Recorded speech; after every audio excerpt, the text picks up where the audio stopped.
आज हमारा बहुत इंटरेस्टिंग टॉपिक है और टॉपिक का नाम है हमारा स्ट्रेस स्ट्रेन कर्व। इस टॉपिक को स्टडी कर करके हमें ये पता चलेगा कि जो एक वायर होता है उस वायर पर अगर हम लोड डालते हैं तो उसका बिहेवियर कैसा होता है, वो कैसा बिहेव करता है। लोड मीन्स उस पर फोर्स अप्लाई करेंगे हम। जैसे हमने यहाँ पर एक वायर लिया, तो ये हमने एक वायर लिया और इस वायर का बिहेवियर हम समझना चाहते हैं। कैसे? इस पर हमने ना लोड लगा देंगे, यहाँ पर ये लोड लगा दिया हमने। तो जब हम इस पर लोड लगाएंगे तो सिंपल है कि ये वायर की लेंथ जो है बढ़ेगी और अकॉर्डिंग टू हुक्स लॉ जितना स्ट्रेस आप लगाओगे उतना ही स्ट्रेन होगा। जैसे जैसे आप फोर्स बढ़ाओगे वैसे वैसे लेंथ बढ़ जाएगी। फिर हमने फोर्स लगाया फिर लेंथ बढ़ गई, फिर फोर्स लगाया फिर लेंथ बढ़ गई। तो इसका बिहेवियर हम समझना चाहते हैं पूरा फाइनल। जब तक ये टूटेगा नहीं तब तक हम समझना चाहेंगे। तो देखिए कैसा होगा इसका बिहेवियर। तो यहाँ पर हम एक ग्राफ बना लेते हैं। पहले ये मैंने एक ग्राफ बना लिया, ठीक है। इस ग्राफ का एक एक्सिस पे बनाएंगे हम स्ट्रेस। तो यहाँ पे बना दिया हमने ये स्ट्रेस और इधर हमने बना लिया स्ट्रेन। अब यहाँ पर हम अपना वर्किंग स्टार्ट करते हैं। यहाँ पर हमने लोड कर दिया, मान लीजिए 10 kg। तो जैसे ही हमने इसका 10 kg वेट किया तो इसकी लेंथ बढ़ गई, सपोज दैट 1 मिलीमीटर। 1 मिलीमीटर इसकी लेंथ बढ़ जाती है। स्टील का ये वायर है, ठीक है। तो हम यहाँ पर ये हम अपने स्ट्रेस के ये नाम तो पहले पहचान कर देते हैं। ये ऐसे ऐसे ऐसे कर देते हैं, ठीक है। ये आपका 10 हुआ, ये 20 हुआ, कुछ भी हो सकता है ये डाटा। तो ये लेकिन हम 10, 20, 30 और ये आपका 40 और ये 50 और ये 60 और ये फिर 70। इधर हम बना लेते हैं ये 1 मिलीमीटर है भाई, ये आपका मिलीमीटर। स्ट्रेन जो लिया आपने वो मिलीमीटर में लिया। अब फुटों में तो बढ़ेगी नहीं लेंथ, मिलीमीटर में ही बढ़ेगी। तो ये 1 मिलीमीटर है, ये 2 मिलीमीटर, ये 3 मिलीमीटर, 4 मिलीमीटर, 5 मिलीमीटर। ये इस तरीके से हमारी लेंथ है। तो जैसे ही हमने इस पर 10 kg लोड रखा, इसकी लेंथ 1 मिलीमीटर हो चुकी है। तो इन दोनों का इंटरसेक्शन आएगा यहाँ पर, ठीक है। फिर हमने इस 10 kg को हटा दिया और हटाने के बाद यहाँ पे हमने वेट कर दिया 20 kg। तो जैसे इस पर 20 kg किया तो लेंथ अब बढ़ करके हो गई 2 मिलीमीटर, ठीक है। समझ में आ रही बात कि हुक्स लॉ ओबे हो रहा है। जैसे जैसे हमने वेट बढ़ाया ऐसे ही लेंथ बढ़ गई। तो अब ये स्ट्रेस आपने कर दिया 2 और लेंथ हो गई 2। तो ये आपका इंटरसेक्शन पॉइंट यहाँ पर आएगा, ठीक है। अब हमने इसे हटाया और हमने अपना वेट कर दिया 30। तो लेंथ हो गई 3 मिलीमीटर, यानी कि फिर 1 मिलीमीटर बढ़ गया। और यही तो हुक्स बता रहा था। तो इस तरीके से हम ये देख रहे हैं कि ये इसकी लेंथ बढ़ती जा रही है, बढ़ती जा रही है, बढ़ती जा रही है, ठीक है। और हमने ये एक ग्राफ बनाया ऐसे ऐसे इस तरीके से ये ग्राफ बनाया। ये हमारा ग्राफ बना। अगर ये समझ में आ गया तो मैं ये डेड डैश समझ ये मिटा रहा हूँ, इन्हें हटा देता हूँ मैं ताकि ये डिस्टर्ब ना करे, है ना। इसकी स्लोप ये ज़्यादा हो सकती है, कम भी हो सकती है, डिपेंड करेगा कि आपका वायर स्टील का है, आयरन का है, सोने का है, चांदी का है, किसका है। उसी के अकॉर्डिंग इसकी स्लोप रहेगी। स्लोप क्या देगी आपको? यंग मॉडुलस देगी, ठीक। यहाँ तक हम पहुँच गए। अब यहाँ से आगे हम फिर स्ट्रेस अपना बढ़ाना चाहते हैं, क्योंकि अभी तार तो टूटा नहीं। हम तब तक इसे स्टडी कर रहे हैं जब तक ये टूटेगा नहीं। तो हमने इसका फिर स्ट्रेस बढ़ाया। जैसे ही हमने इसका स्ट्रेस बढ़ाया तो ये तार जो है ये ऐसे हो गया, इसका ग्राफ ऐसे बना थोड़ा अलग। तो हमने यहाँ पे अपनी पहचान बना दी कि भाई यहाँ के बाद तो ये ग्राफ ना अलग तरीके का बिहेव कर रहा है। तो यहाँ हमने निशान लगा दिया और यहाँ इसका एक पॉइंट का नाम रख दिया P और ये है आपका O। तो अब हमने कहा कि भाई O से P रीजन तक जो हमारा वायर है वो हुक्स लॉ को ओबे कर रहा है। But after the P point, after the P region हमने स्ट्रेस बढ़ाया ओनली कितना? 5 kg, बस 5। और हमने देखा कि इसमें स्ट्रेन ज्यादा हो गया, स्ट्रेन ज्यादा हो गया इसमें। तो इसका मतलब ये हुआ कि अब ये इसके बाद हुक्स लॉ को ओबे करना इसने बंद कर दिया। इसकी इलास्टिसिटी लिमिट है इस तरीके से। यहाँ पर हम पहुंचे, यहाँ पर ये पॉइंट पर पहुंचे, इस पॉइंट का हम एक नाम रख देंगे और इस पॉइंट का नाम रख दिया हमने ई नाम रख दिया। तो यहां तक हमने स्ट्रेस लगा दिया है। अब मैं अपने स्ट्रेस को पूरा हटा लेता हूँ यहाँ से वापस। जैसे इस पे वायर पे वेट रख रखा ना मैंने, मान लीजिए 50 केजी रख रखा था, उस 50 केजी को हटा लो, तार वापस ही नहीं आ जाएगा, वायर ही नहीं आ जाएगा। तो अगर यहाँ से भी अगर आप अपने लोड को हटा लेते हो या यहाँ से हटा लेते हो तो आपका वायर ओरिजिनल पोजीशन में वहीं पे आ जाएगा, उसमें कोई परमानेंट स्ट्रेन देखने को नहीं मिलेगा। बट अगर आप ई पॉइंट से हटाते हो, ई पॉइंट से अगर आप हटाते हो अपना स्ट्रेस, लोड हटाते हो, तो ये अपनी ओरिजिनल पोजीशन में तो आएगा, बट थोड़ा सा स्ट्रेस इसमें देखने को मिलेगा, थोड़ा सा परमानेंट स्ट्रेन इसमें हो जाएगा। तो अगर हम इसे बैक करेंगे, बैक करते जाएंगे ऐसे ऐसे पीछे की तरफ बैक करते जाएंगे, तो ये हमें देखते हैं कि इसमें ये स्ट्रेन इतना देखने को मिलता है थोड़ा सा। तो ये पॉइंट ई ऐसा पॉइंट है कि अगर यहाँ से भी अपना लोड हटा लेते हो तब भी हमारा वायर अपनी ओरिजिनल पोजीशन में आ जाएगा, कोई दिक्कत नहीं है। यहाँ से भी हटा सकते, पी से भी आ जाएगा और ई से भी आ जाएगा। पी से तो बिल्कुल एग्जैक्ट अपनी पोजीशन में आएगा और ई से हटाओगे, ई से भी अपनी पोजीशन में आ रहा है, लेकिन थोड़ा सा परमानेंट देखने को हमें मिल रहा है, थोड़ा सा परमानेंट स्ट्रेन देखने को मिल रहा है, वो जरा सा है, मामूली सा। मतलब यहाँ से भी अभी हम आपका तार नहीं टूटेगा अगर यहाँ से आप अपना लोड हटा लेते हो, इतना लोड लगाने के बाद। उसके बाद देखिए क्या होता है, हम अपने लोड को और बढ़ाते जाते हैं। हमने और लोड बढ़ाया, तो जब इसका लोड बढ़ाया तो हमने देखा कि ये ऐसे होने लगा, ऐसे इस तरीके से इसका ग्राफ ऐसे आया, ऐसे ग्राफ इसका ऐसे ना आने लगा।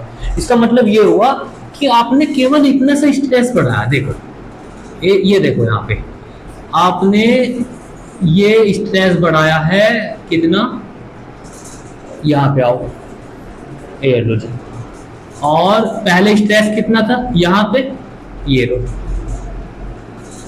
अभी देखो यहाँ इतना स्ट्रेस बढ़ाया आपने केवल, ये पॉइंट इस लाइन को देखो, इतना स्ट्रेस बढ़ाया है और स्ट्रेन कितना देखने को मिल रहा है, देखना जो क्या लो ओबे हुआ नहीं हुआ, आपने थोड़ा सा स्ट्रेस बढ़ाया और स्ट्रेन इतना ज्यादा देखने को मिला। और आगे आगे जैसे हम जाएंगे यहाँ पर हम देखेंगे कि यहाँ पर स्ट्रेस देखो कितना सा बढ़ाया और स्ट्रेन देखो कितना ज्यादा देखने को मिल रहा है। तो आफ्टर पॉइंट ई हुक्स लॉ ओबे नहीं होता, स्ट्रेस हम कम बढ़ाते हैं, स्ट्रेन ज्यादा होने लग जाता है। पहले देखो इतना स्ट्रेस बढ़ा रहे थे तब जाकर के स्ट्रेन इतना हो रहा था, अभी जरा सा स्ट्रेस बढ़ा रहे हैं और स्ट्रेन ज्यादा देखने को मिल रहा है हम।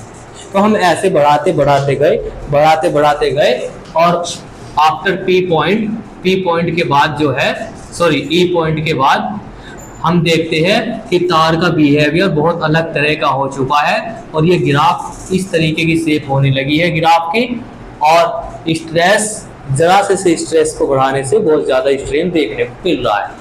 ऐसे बढ़ाते गए और बढ़ाते एक पॉइंट ऐसा आता है, ये ऊपर ये पॉइंट आता है, इतना स्ट्रेस, ये यहाँ पे लाओ लाइन, इस लाइन को पीछे लाओ, ये यहाँ पे आ गई ये लाइन। यानी कि अगर आप तार पे इतना स्ट्रेस अप्लाई कर दोगे सडनली या किसी वजह से, तो अब आपका तार 100% टूट जाएगा, अब नहीं बचेगा वो। इतना स्ट्रेस अगर आप अप्लाई कर दोगे यहाँ पर, ये पॉइंट वो पॉइंट आ चुका है और इस पॉइंट की हम पहचान दे देते हैं, इस पॉइंट का नाम रख देते हैं हम ए पॉइंट। तो ए पॉइंट जो है आपका, ये पॉइंट आपका ब्रेकिंग फोर्स कहलाएगा, क्योंकि ये फोर्स वो फोर्स है जो तार को तोड़ देगा, तार टूट जाएगा इतना फोर्स लगाने से, ब्रेकिंग फोर्स। तो इसको नाम दिया हमने ब्रेकिंग फोर्स। और हम जब हमने ब्रेकिंग फोर्स दे दिया तो तार एकदम से तो टूटेगा नहीं, पहले तार पतला होता है, थोड़ा टाइम लगता है टूटने में। जैसे हम किसी तार लिए, हमने एक तार लिया, उसको खींच रहे हैं, उस पर वो लोड डाल रही है, लोड डालते जा रहे, तो एक टाइम ऐसा आएगा कि वो तार पतला होना शुरू हो जाएगा, और फिर वो टूटने वाला होगा, बीच में से बारीक हो जाएगा तार, टूट जाएगा। तो यहाँ से इतना फोर्स अप्लाई करने के बाद अब तार का टूटना पक्का है, बिल्कुल टूट जाएगा।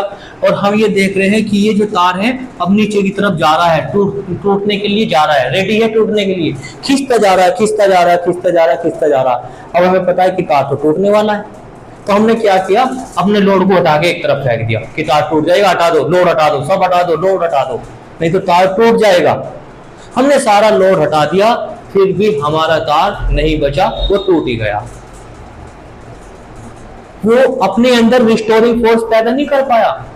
तार कब बच रहा था, क्योंकि जैसे जैसे हम किसी तार पर फोर्स अप्लाई करते हैं तो अंदर वो अपने अंदर एक रिस्टोरिंग फोर्स पैदा कर लेता है उसके अपोजिट में। तो लेकिन इस पॉइंट के बाद तार अपने अंदर रिस्टोरिंग फोर्स पैदा नहीं कर पा रहा है, कहने लग गया अब मेरे बस की नहीं है, अब मैं रिस्टोरिंग फोर्स बनाऊंगा नहीं, अब तो टूटना है, टूट जाएगा, अब उसकी डेथ पक्का है। तो यहाँ के बाद ये तार जो है ये टूट, ये यहाँ से तो टूटेगा नहीं। यहाँ ये पॉइंट ये संदेश दे रहा है कि अगर आपने इतना फोर्स अप्लाई कर दिया तो तार का टूटना 100% पक्का। लेकिन यहाँ पे नहीं टूटता तार, थोड़ी देर बाद टूटेगा, थोड़ा सा स्ट्रेन होगा, तार पतला होगा, और तार पतला होने के बाद यहाँ आकर के तार टूट जाएगा।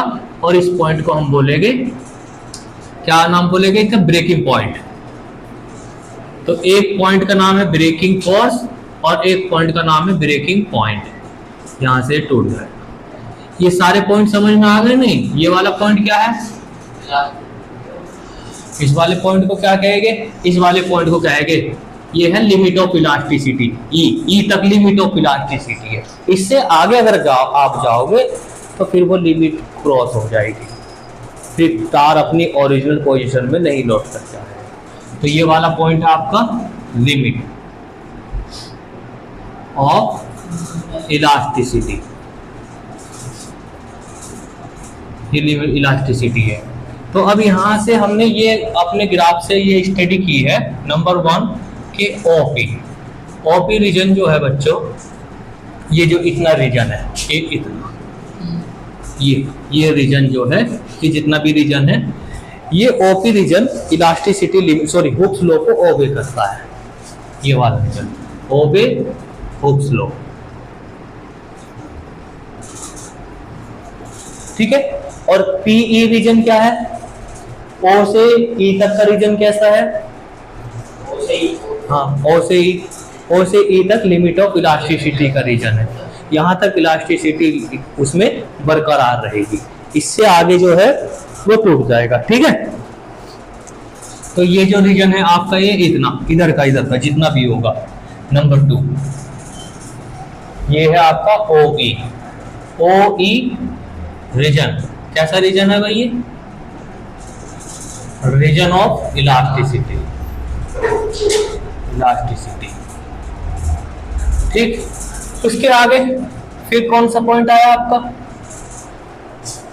Point A.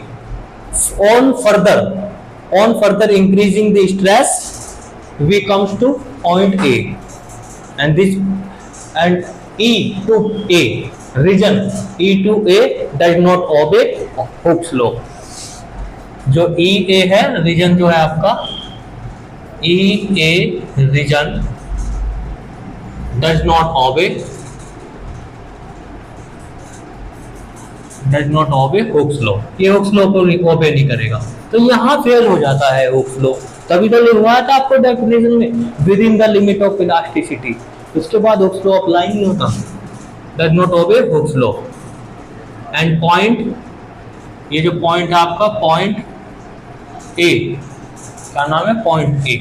पॉइंट ए का क्या नाम रखा आपने, इज कॉल्ड ब्रेकिंग फोर्स, या फिर ब्रेकिंग स्ट्रेंथ भी बोल सकते हैं इसे, breaking force.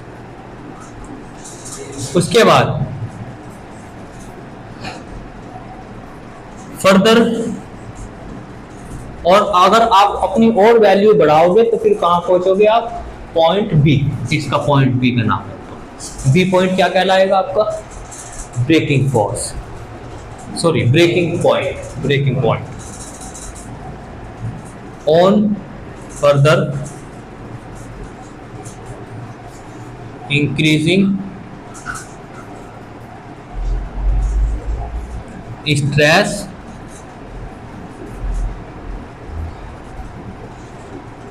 B comes, B points आपका आ जाएगा and it is called and it is a breaking point, breaking point। तो इस तरीके से हमने अपने वायर का पूरा बिहेवियर समझ लिया है, पूरा बिहेवियर कि एक वायर जब तक उसकी डेथ नहीं होती तब तक उसका बिहेवियर कैसा रहता है। तो कुछ बिहेवियर उसका ऐसा रहता है, फिर कुछ बिहेवियर ऐसा होता है, फिर ऐसा हो जाता है, फिर उसके बाद टूट ही जाता है। तो ये हमने बिहेवियर समझ लिया। तो अब किसी भी वायर पर हम ये समझ गए, ऐसा ग्राफ दे दिया आपको और ऐसा ग्राफ दे करके आप एकदम से सतर्क हो जाओगे कि भाई इस वायर पर इससे ज्यादा फोर्स अप्लाई नहीं करना है, इससे ज्यादा इतना फोर्स अप्लाई नहीं करना है। अगर इससे ज्यादा आप फोर्स अप्लाई कर दोगे तो फिर खतरा है, फिर लिमिट क्रॉस हो जाएगी और लिमिट क्रॉस होने के बाद उसमें परमानेंट फिक्स आ जाएगा या तो परमानेंट स्ट्रेन आ जाएगा उसमें, और ज्यादा अगर कर दिया तो वो टूट भी सकता है, फिर यहाँ टूट जाएगा। तो ऐसे ही जब इंजीनियर पुल को डिजाइन करता है तो वो लिमिट ऑफ इलास्टिसिटी को अपने माइंड में रखता है कि इस पे कितना लोड रखना है। तो बाहर एक बोर्ड लगा दिया जाता है, फिर रोड पे उस पे रोड पे एक बोर्ड लगा दिया कि इस पे हैवी व्हीकल्स अलाउ नहीं है। क्यों अलाउ नहीं है? क्योंकि उसकी जो लिमिट ऑफ इलास्टिसिटी है उसे पता है कितनी है। अगर इस पे हैवी व्हीकल्स आ जाएंगे तो इस पे लोड ज्यादा आ जाएगा, और लोड ज्यादा आ जाएगा मतलब स्ट्रेस ज्यादा आ जाएगा, और स्ट्रेस ज्यादा आ जाएगा तो लिमिट ऑफ इलास्टिसिटी क्रॉस हो जाएगी और फिर उसके बाद वो पुल टेढ़ा हो जाएगा, और ज्यादा ही फोर्स आ गया होगा तो फिर वो टूट ही जाएगा। तो ये सब चीजें ध्यान में रखी जाती है। ऐसे ही क्रेन की रस्सी बनाते हैं, तो जब क्रेन की रस्सियां बनाई जाती है, धातु की बनाई जाती है, मेटल्स की होती है, मोटी मोटी आयरन की या स्टील की, तो उसमें भी आपको लिमिट ऑफ इलास्टिसिटी को ध्यान में रखना रहता है कि इस पे कितना लोड रखना है हमें। उससे ज्यादा लोड कभी नहीं डालते, क्योंकि उससे ज्यादा लोड डाल दिया तो वो खिंच जाएगी और ये फिर ये वाला रीजन आ जाएगा, और ज्यादा लोड आ जाए तो रस्सी टूट जाएगी। तो लिमिट ऑफ इलास्टिसिटी ये बहुत ध्यान में रखी जाती है। तो इससे पढ़ करके हमें यही जानकारी मिलती है। अब इससे क्वेश्चन कैसे आते हैं? ग्राफ ऐसे दे दिया और ग्राफ देने के बाद पूछ लिया बताइए हुक्स लॉ कहाँ से कहाँ तक ओबे हो रहा है, तो आप सिंपल बता दोगे यहाँ से यहाँ तक ओबे होता है, और इसमें लिमिट ऑफ इलास्टिसिटी पॉइंट कौन सा है तो आप ये बता दोगे। ये जो ऊपर चोटी सी जा रही है ये कौन सा पॉइंट है?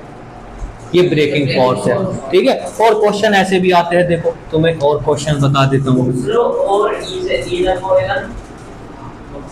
पी तक होगा, ठीक है, बाद में हैं? नहीं, ई पे नहीं होगा, ई पे स्ट्रेन अलग होने लगा ना, हम स्ट्रेस कम दे रहे हैं, स्ट्रेन ज्यादा हो रहा है पी के बाद। लिमिट ऑफ इलास्टिसिटी आपकी वहां तक है, वहां तक चल जाएगा आपका, पर हुक्स लॉ ओबे नहीं होगा। With in the elasticity limit, elasticity limit के भीतर ही है हुक्स लॉ, हाँ लिमिट पे नहीं है, विद इन दी पीछे ही है आपका। अब देखो क्वेश्चन समझ लो, जैसे मैंने एक ग्राफ दे दिया आपको, आप सोच के बताओ ना इसको। दो ग्राफ दिए मैंने आपको, ये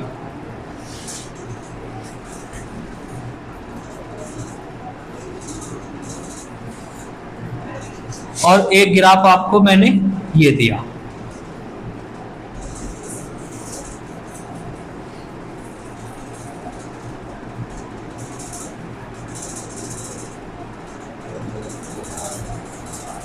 अब मैंने आपसे कहा इसमें एक तो ब्रिटल किन्हें कहते हैं।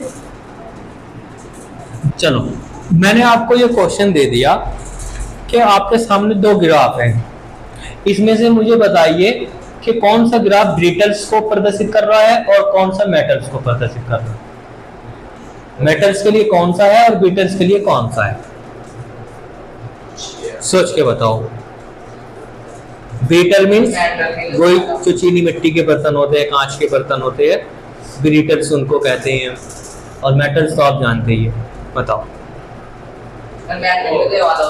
दूसरा वाला मेटल के लिए और फर्स्ट वाला, हाँ इसे पता ऐसे चला क्योंकि हमने बीटल्स पे थोड़ा सा ही स्ट्रेस दिया, तो यहाँ तक हम स्ट्रेस देते हैं तो उस पर कोई फर्क नहीं पड़ता। लेकिन अगर हम थोड़े से अपने स्ट्रेस की वैल्यू थोड़ी सी बढ़ाते, जरा सी बढ़ाई हमने, आराम से एकदम से टूट गया। जैसे चौक नहीं है, ये चौक है आपके पास, इस पे आपने फोर्स बढ़ाया, फोर्स बढ़ाया बढ़ाया बढ़ाया, नहीं टूटा ना। तो यहाँ तक आपने फोर्स बढ़ा दिया है, नहीं टूटा। लेकिन अगर आप इससे ज्यादा थोड़ा सा भी ऐसे करोगे, ये टूट जाएगा, टूट गया है ना। बट जो ये है, ये वाला वायर है मेटल से, स्टील आयरन वगैरह इसका वायर है, इसकी मेटल से, इस पे आप फोर्स दो, ये वो पिचकते जाएगा, खिंच जाएगा, पतला हो जाएगा, पर जल्दी से नहीं टूटेगा। देखो ये यहाँ आप इलास्टिसिटी लिमिट क्रॉस कर चुके हैं, लेकिन टूटने को नहीं कह रहा है, खींचता जा रहा है, खींचता जा रहा है, खींचता जा रहा है। यहाँ जाकर के इसने टूटने का नाम लिया, इतना ज्यादा स्ट्रेस आपने कर दिया कि ये पतला हो गया था, तब जाकर के इसने टूटने का नाम लिया। तो ऐसे ग्राफ देख करके आप समझ जाना, ठीक है। ये किसका ग्राफ है? ब्रिटल्स के लिए, और ये डक्टाइल मेटल्स के लिए है, मींस मेटल्स के लिए है। क्लियर है स्ट्रेस स्ट्रेन कर्व? अब इसके बारे में लिख लेते हैं हम, स्ट्रेस स्ट्रेन कर्व के बारे में, ठीक है। बी पॉइंट हुआ आपका।